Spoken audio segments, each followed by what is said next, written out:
सानसे सिगां कक थाइथानाय सिन मान्दाय नगमाया नोंनि सिन मान्दाय मन्डलनि बिसिं कक लायजा हामबाय सिनि एक्स मन्डल सभापतिनो ताबुक खायनो हाय ककनार फिरनाय सिनि Tabuk agar मान्दाय Mandal नायकिलुय तंनाय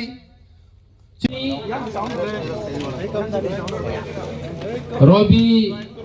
अंतमो रुपिनी Sitarani रुपिनी चरणजय रुपिनी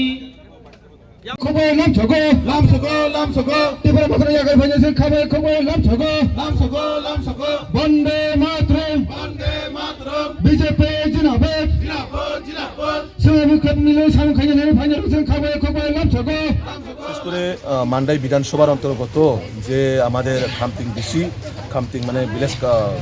council এটার অন্তর্গত সিনাইকামি যে পাড়া সিনাইকামি এডিসি পাড়াতে প্রায় 28 পরিবারের প্রায় 91 ভোটার আজকে সিপিআইএম এবং ত্রিপুরামাথা দল ছেড়ে ভারতীয় জনতা পার্টিতে যোগদান করেন এবং নবাগতদের আমরা স্বাগত জানাই। তার মধ্যে সিপিএমের যে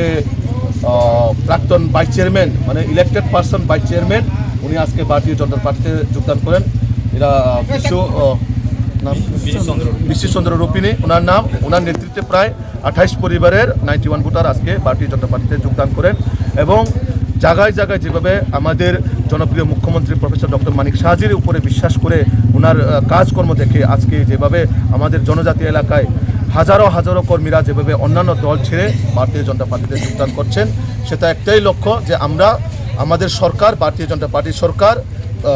কীভাবে জনজাতিদেরকে আরও ডেভেলপমেন্ট করা যায়, কিভাবে আমাদের রাজ্যকে আরও এগিয়ে নিয়ে যাওয়া যায়, তার জন্য আজকে বিভিন্ন দল থেকে যেমন মান্ডাই হোক বিভিন্ন জায়গাতে আজকে ভারতীয় জনতা পার্টিতে যোগদান করে যাচ্ছেন এবং আমাদের আগামী দিনেও আরও বিভিন্ন মণ্ডলে বিভিন্ন জায়গায় জয়নিং সভা আরও আছেন, আপনারাও দেখবেন। কারণ মোদিজি একমাত্র সম্ভব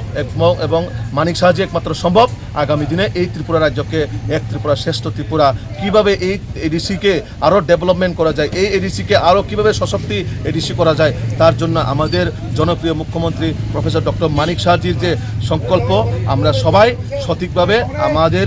রাজ্যেও এডিসি আগামী দিনে সরকার আমরা ভারতীয় জনতা পার্টির সরকার অবশ্যই হবে এবং সরকার হওয়ার পর আমাদের যে কাজ করার যে দ্রুত সেটা আমরা আরও এগিয়ে নিয়ে যেতে পারবো। আমি বিশ্বাস করি ভারতীয় জনতা পার্টির সঙ্গে প্রত্যেকটা মানুষ যেভাবে মোদিজিকে বিশ্বাস করে, যেভাবে মানিক সাহাজিকে বিশ্বাস করে,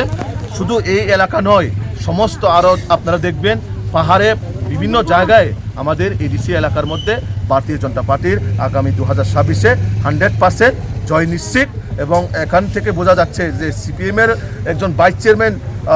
ওনাদের মতন দেখছেন আপনারা কিভাবে আমাদের দলে আসছেন, তো সিপিএমও এখন মানে দিশাহীন হয়ে ভারত বিভিন্ন জায়গায় আমরা দেখছি যে বিরোধী দলের নেতা জিতেন বাবু,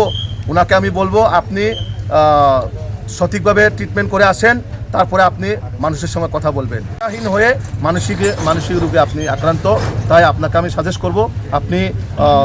প্রয়োজনে যদি কোনো আমাদের সরকারের সহযোগিতা লাগে আমরা অবশ্যই আপনাকে সহযোগিতা করব। তো এইভাবে মানুষকে আবুল টাবুল বিভ্রান্ত না ছড়িয়ে আপনার মানসিকতা আগে মানসিক রোগীটা আপনি সুস্থ করে আসেন। স্যার, এমনটাই দেখা যায় যে আপনারা যে শরিক দল রয়েছেন তারা এডিসি প্রশাসন চালাচ্ছেন, তার মধ্যে দেখা যায় আপনাদের আর উনাদের মধ্যে যে দিন বা দিন বিচ্ছেদ হতে যাচ্ছে, কি উনারা যেভাবে সরকার চালাচ্ছেন জনগণ কি সন্তুষ্ট নয়, কি বার্তা পেয়েছেন আপনারা? দেখুন, এটা জনগণ সন্তুষ্ট না থাকার কারণেই কিন্তু আজকে ওনাদের দল থেকে আমাদের দলে আসছে, কারণ ওনারা দেখছেন 5 বছরে কিছু হয়নি, শুধু আপনার পার্কে লাইটিং লাগালে এডিসি খুমুলুঙে মূর্তি বসালে তো আর ডেভেলপমেন্ট হয় না। মানুষের জন্য সঠিক কাজ করার জন্য আগে গ্রামে গিয়ে দেখতে হবেন যে রাস্তা আছে কিনা, স্কুল আছে কিনা, স্বাস্থ্যের পরিবেশটা কেমন, এই সব দেখে মানুষ এখন ত্রিপুরা মাথার উপর থেকে বিশ্বাস ওনাদের চলে গেছেন। তার জন্য আজকে ভারতীয় জনতা পার্টিতে ত্রিপুরা মথার থেকে বিভিন্ন ওনাদের নেতৃত্বরা আমাদের দলে আসছেন, আমরা ওনাদেরকে স্বাগত করছি জানাচ্ছি এবং ওনারাও চিন্তা ভাবনা যে একমাত্র ভারতীয় জনতা পার্টি সম্ভব আগামী দিনে কাজ করার জন্য। তো ওনারা বিভিন্ন জায়গায় আমরা আজকেও দেখেছি আমাদের প্রোগ্রামকে বানচাল করার জন্য, আমাদের জয়নিং সভাকে স্থগিত করার জন্য প্রায় ওনাদের এই এলাকার যিনি ওনাদের মাফিয়ারা আমাদেরকে এসে এইভাবে হুমকি দুমকি দেওয়ার চেষ্টা করছেন। আমাদের এখানে পুলিশ প্রশাসনরা ঠিক আছে, ওনাদেরকে সেরকমভাবে করতে দেয়নি, কিন্তু ওনারা ক্ষমতা হারিয়ে যাতে না যায় তার জন্য মানুষকে হুমকি দুমকি দিয়ে কিভাবে বিজেপির জনসভাকে স্তব্ধ করা যায় সেটা চেষ্টা করে যাচ্ছে।